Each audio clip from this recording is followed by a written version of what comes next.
போகிறோம். இது வந்து பார்த்திங்கன்னா ஒரு multi designer stone work board. So boards எல்லாமே நமக்கு வந்து ஒன் டைம் இன்வெஸ்ட்மெண்ட் தான். அதே மாதிரி இந்த போர்டு வந்து மல்டி பர்பஸ்க்கு வந்து யூஸ் பண்ணுறேன். இது வந்து ஒரு ப்ளவுஸ் நெக்குக்கும் நம்ம வந்து யூஸ் பண்ணலாம். நம்ம வந்து கிட்ஸோட ஃப்ராக்ஸு, அப்புறம் வந்து லெஹாங்காஸ், அவங்களோட பாவாடை சட்டை, எதுக்கு வேணாலும் நம்ம வந்து இந்த போர்ட்ஸ் டிசைன் வந்து யூஸ் பண்ணலாம். ஸோ இது எப்படின்னா, இப்போ நம்ம ஆல்ரெடி இங்கே வந்து 2 சைடு வந்து ஃபேஸிங் பார்டர்ஸ் வந்து கொடுத்துருக்கோம். ஸோ இது வந்து நம்ம ப்ளவுஸ்க்கு வந்து வெறும் சைடில் வந்து ஷோல்டர்ஸ் கிட்ட மட்டும் போடுறதுனாலும் போடலாம்.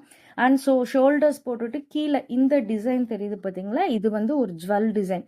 ஸோ இதை தனியாகவும் நம்ம வந்து அட்டாச் பண்ணியும் நம்ம இந்த இடத்துல கீழே வந்து ப்ளவுஸ் கீழே வந்து கொடுக்கலாம். ஸோ நெக்ஸ்ட் அதே மாதிரி வந்து பார்த்திங்கன்னா இந்த பார்டர்ஸ் கூட வந்துட்டு இந்த ஃப்ளவர் டிசைனையும் நம்ம வந்து அட்டாச் பண்ணலாம். நெக்ஸ்ட் வந்து இந்த எஸ் டிசைன் இருக்குது. ஸோ இது தனித்தனியாக நம்ம ஒர்க் பண்ணிவிட்டு இது